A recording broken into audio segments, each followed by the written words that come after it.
जय हिंद मित्रांनो, आपल्या यूट्यूब चॅनलवर मी सर्वांचं मनापासून स्वागत करत आहे। आजच्या व्हिडिओच्या माध्यमातून आपण पवित्र पोर्टल मार्फत चालू असलेली जी 2022 ची शिक्षक भरती आहे त्या संदर्भामध्ये जो पुढचा टप्पा आहे फेज 2 म्हणजे 10% ज्या जागा पद कपात करण्यात आल्या होत्या त्या संदर्भामध्ये महत्त्वाची गुड न्यूज आहे। फेज 2 करिता मंत्रालयीन स्तरावरून जी काही परवानगी मिळालेली आहे त्या परवानगीला अनुसरून बऱ्याच जिल्हा परिषदांमधून कारवाईला सुरुवात देखील झालेली आहे। आणि विशेष म्हणजे ज्या उमेदवारांच्या स्वप्रमाणपत्रामध्ये चुका झालेल्या आहेत त्यांना एडिटचा चान्स मिळणार आहे किंवा मिळणार नाही, आणि जर मिळणार असेल तर त्यांना कोणकोणत्या बाबतीमध्ये एडिटचा चान्स मिळणार आहे त्याविषयी ऑथेंटिक माहिती आपण या व्हिडिओच्या माध्यमातून जाणून घेणार आहोत। कारण हा जो व्हिडिओ आहे आपल्या सर्वांसाठी एक प्रकारे गुड न्यूज घेऊन आलेला आहे। परंतु तत्पूर्वी आपण जर चॅनलवर नवीन असाल तर आमचं चॅनल सबस्क्राइब करा, साईडचं जे बेल आयकॉन आहे त्याला देखील प्रेस करा, जेणेकरून शिक्षक भरतीच्या संदर्भामधल्या कोणत्याही माहितीची अपडेट आपल्याकडून मिस होणार नाही। आणि मित्रांनो, टीईटीच्या परीक्षेची जी नोटिफिकेशन आहे ती आपल्याला पाहायला मिळालेली आहे। ती परीक्षा येत्या 10 नोव्हेंबरला होणार आहे। त्याची तयारी करिता या ठिकाणी आपल्याला जर का इच्छा असेल तर आपण बॅच या ठिकाणी निश्चितपणाने जॉईन करू शकता, किंवा फेज 2 नंतर लगेच जे आहे तिसरी शिक्षक अभियोग्यता आणि बुद्धिमत्ता चाचणी होणार आहे। अपेक्षा आहे की येणाऱ्या जानेवारी महिन्यामध्ये ही परीक्षा होऊ शकते। त्याच्या तयारीला देखील आपण लागायला हरकत नाही, कारण ज्यांचं फेज 2 मध्ये सिलेक्शन हे शक्य नाही आहे, ज्यांचा स्कोर फारच जास्त कमी आहे, त्याने फेज 2 ची प्रतीक्षा न करता डायरेक्टली पुढच्या परीक्षेची तयारी केली तर ते जास्त उत्तम राहणार आहे। आणि ज्यांचं मेरिट जे आहे थोड्यावर थांबलेलं आहे त्या उमेदवारांनी फेज 2 मध्ये जास्तीत जास्त जागा येण्याकरिता निश्चितपणाने प्रयत्न करायचा आहे। चला मित्रांनो, बघा या ठिकाणी 10 सप्टेंबर रोजीचं एक महत्त्वाचं पत्र जे की आपल्या सर्वांना बऱ्याच दिवसांपासून ज्याची प्रतीक्षा होती ते आपल्याला शालेय शिक्षण आणि क्रीडा विभागाच्या वतीने या ठिकाणी शिक्षण आयुक्त कार्यालयाला परवानगी म्हणून मिळालेला आहे। आणि याचा विषय आपल्या सर्वांसाठी अतिशय जीवाभावाचा आहे, महत्त्वाचा आहे। विषय असा आहे की पवित्र पोर्टल मार्फत खाजगी संस्थांसाठी मार्गदर्शक सूचना तसेच दुसऱ्या टप्प्यातील शिक्षक पद भरती करण्यासाठी नव्याने येणाऱ्या जाहिरातीसाठी एसईबीसी किंवा ओबीसी या प्रवर्गातील आरक्षणाचा लाभ तसेच 10% रिक्त पदांकरिता कारवाई करण्याबाबत या बाबतीमध्ये काही पत्रांचा देखील संदर्भ या ठिकाणी देण्यात आलेला आहे।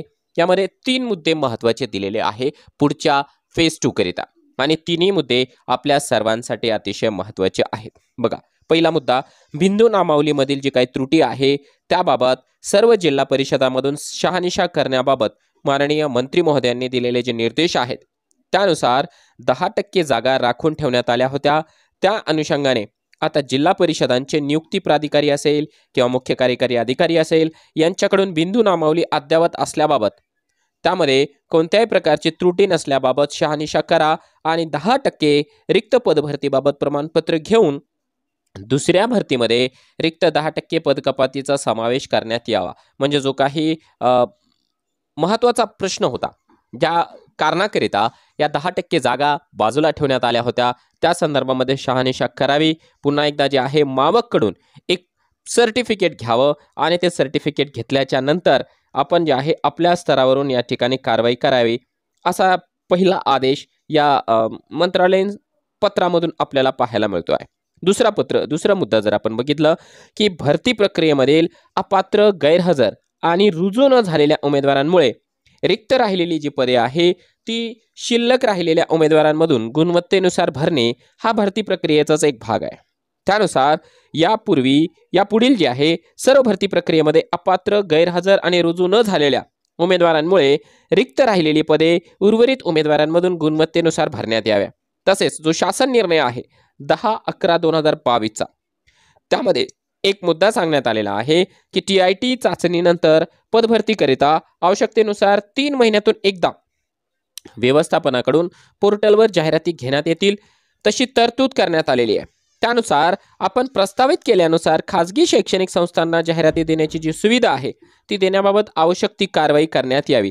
याचा अर्थ काय आहे, अपात्र, गैरहजर आणि रुजू न झालेले उमेदवार यांच्या जागा देखील या फेज 2 सोबत भरण्यात याव्या, हा पहिला मुद्दा सांगण्यात आलेला आहे। आणि त्यातल्या त्यात ज्या काही नव्याने जाहिराती येणार आहेत 10% मधल्या त्यांच्याकरिता देखील लॉग इन उपलब्ध करून देण्याची कारवाई करण्यात यावी। एकतर जेवढे आस्थापना आहेत ऑलरेडी पोर्टलवर त्यांना किती उमेदवार तुमच्याकडे जे आहे सिलेक्ट होऊन आले होते त्यापैकी किती अपात्र झाले, किती गैरहजर झाले आणि किती उमेदवार हे रुजू नाही झाले, याचा डेटा देखील त्यांना अपडेट करायचा आहे। त्याकरिता लवकरात लवकर त्यांना लॉग इन उपलब्ध करून देण्यात यावं, हा एक मुद्दा सांगण्यात आलेला आहे। त्यानंतर महाराष्ट्र राज्यातील सामाजिक व शैक्षणिक दृष्ट्या मागास वर्गाकरिता अधिनियम जो 2024 आहे 26 फेब्रुवारी 2024 पासून लागू करण्यात आलेला आहे। त्या अनुषंगाने सामान्य प्रशासन विभागाने विविध शासन निर्णय आणि पत्रांद्वारे वेळोवेळी निर्देश आणि सूचना दोन्ही दिलेल्या आहेत। त्या विचारात घेऊन नवीन येणाऱ्या जाहिरातीमध्ये जे SABC आहे या प्रवर्गाकरिता आरक्षण विचारात घेऊन पवित्र पोर्टलवर जाहिराती देण्याबाबत सर्व नियुक्ती प्राधिकाऱ्यांना सूचना देण्यात याव्या। म्हणजे याचा अर्थ जे आहे आत्ताची जी काही जाहिरात असेल त्या जाहिरातीमध्ये EWSचा कॉलम तर असणारच आहे, कारण त्या आरक्षणाला अजूनही धक्का लागलेला नाहीये। परंतु जे नव्याने आरक्षण मिळालेलं आहे मराठा उमेदवारांकरिता SABCचं, त्याचा एक एक्स्ट्रा कॉलम आपल्याला पाहायला मिळणार आहे आणि त्यामध्ये जो काही त्यांचं रेशो आहे, टक्केवारी आहे आरक्षणामधली, त्या रेशो प्रमाणे आपल्याला जागा मराठा उमेदवारांकरिता SABC हा वेगळ्या प्रवर्गामध्ये पाहायला मिळणार आहे। त्या बाबतीमध्ये देखील सूचना देण्यात याव्या याकरिता हे पत्र देण्यात आलेलं आहे। आणि सर्वात शेवटचं, बऱ्याच जणांच्या मनामध्ये हा प्रश्न आहे, एडिटचा चान्स मिळणार आहे किंवा नाही फेज 2 च्या पूर्वी। त्या प्रश्नाचं उत्तर या ठिकाणी स्पष्टपणाने आदेश आहे।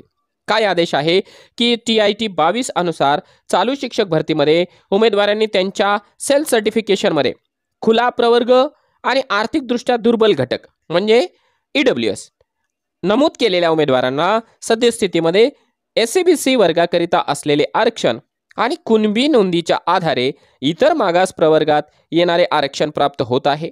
यास्तव सदर उमेदवारांना यापुढील येणाऱ्या जाहिरातीमध्ये प्राप्त होणारे आरक्षणाचा लाभ घेण्याकरिता स्वप्रमाणपत्रामध्ये बदल करण्याची संधी देण्यात यावी। याचा अर्थ असा आहे की एडिटचा चान्स हा 100% मिळणार आहे आणि जो की आपण ऑलरेडी तुम्हाला याच्यापूर्वी देखील कल्पना दिली होती आणि त्या संदर्भामध्ये पवित्र पोर्टलच्या न्यूज बुलेटिनमध्ये देखील एक लाईन या ठिकाणी देण्यात आली होती की फेज 2 च्या पूर्वी तुम्हाला एडिटचा चान्स दिला जाईल।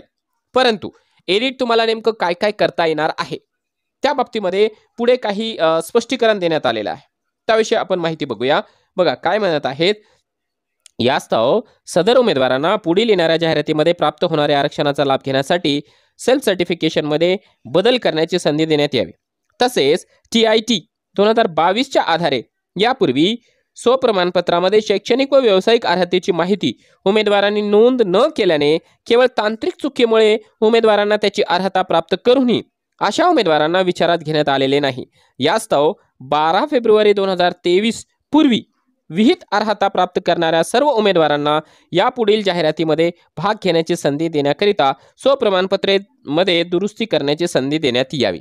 याचा अर्थ काय आहे, ज्या उमेदवारांनी ओपन मधून फॉर्म भरलेला आहे, फॉर्म म्हणजे सेल्फ सर्टिफिकेशन, एक गोष्ट लक्षात घ्या, ज्या उमेदवारांनी सेल्फ सर्टिफिकेशन मध्ये ओपन कॅटेगरी टाकली होती किंवा EWS कॅटेगरी टाकली होती त्यांना एडिटचा चान्स या ठिकाणी 100% मिळणार आहे।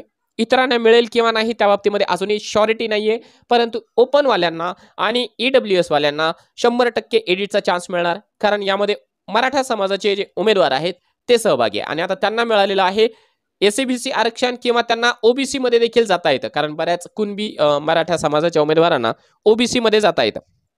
एक तर ते झालं। आता राहते आहे दुसरी महत्त्वाची गोष्ट, जी त्या कॅटेगरीचे उमेदवार नाहीये परंतु त्यांच्या सेल्फ सर्टिफिकेशन मध्ये मायनर मिस्टेक्स आहे अशा उमेदवारांना देखील एडिटचा चान्स मिळणार आहे, परंतु त्यांची जी शैक्षणिक पात्रता आहे, शैक्षणिक पात्रता ही 12 फेब्रुवारी 2023च्या नंतरचं ऍड करता येणार नाही।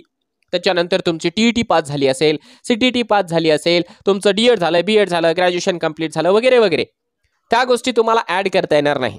परंतु याच्या पूर्वीच्या काही गोष्टी आहेत तुमच्याकडे, उदाहरणार्थ कोणाची TET जी आहे जास्त मार्काने पास होती, म्हणजे 90+ मार्काने पास होती, पण त्यानं जे आहे कॅटेगरी मधली TET या ठिकाणी टाकली आणि ओपन साठी पात्र ठरला नाही, 55-60चा मुद्दा आपल्याला कल्पना आहे। तर अशा उमेदवारांना फेज 2 मध्ये त्याची जी जुनी TET आहे ती ऍड करण्याचा चान्स मिळणार आहे, किंवा काही उमेदवारांनी आपलं एखादं जे सर्टिफिकेट आहे जुनं आहे परंतु ऍड केलेलं नाही, त्यांना देखील एडिटचा चान्स या ठिकाणी मिळणार आहे। त्यामुळे आपली जी प्रोफेशनल क्वालिफिकेशन असेल किंवा एज्युकेशनल क्वालिफिकेशन असेल ते 12 फेब्रुवारी 2023च्या पूर्वीच असायला पाहिजे, तर आपल्याला या ठिकाणी चान्स मिळणार आहे एडिटचा, त्याच्यानंतरचं ते घेणार नाही। आणि जे मराठा उमेदवार आहेत त्यांना आपली कॅटेगरी बदलण्याचा या ठिकाणी चान्स मिळणार आहे। असं हे जे पत्र होतं, पत्र म्हणण्यापेक्षा हा आदेश होता. शिंदे जे की कक्ष अधिकारी आहेत महाराष्ट्र शासनाचे, यांच्या स्वाक्षरीनिशी. आणि त्यामुळे या ठिकाणी आयुक्त कार्यालयाच्या वतीने सर्व शिक्षणाधिकारी असेल प्राथमिक माध्यमिक यांना पत्र देखील निर्गमित करण्यात आलेलं आहे 13 तारखेला, की तुम्ही तुमच्या स्तरावरून फेज 2 ची कारवाई करावी.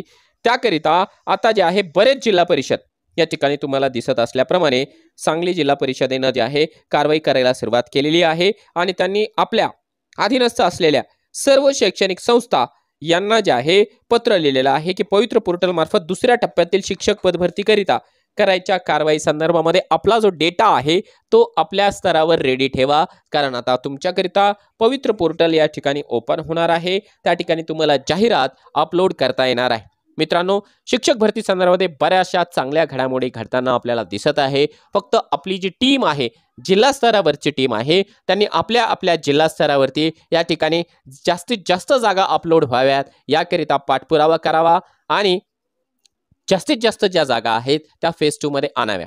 कारण जे आहे बरेचसे उमेदवार या फेज 2 च्या प्रतीक्षेमध्ये आहे. फेज 2 मध्ये जेवढ्या जास्त जागा येतील तेवढे जास्त उमेदवार आपल्याला जे आहे आपल्या हक्काच्या नोकरीला लागलेलं पाहायला मिळणार आहे.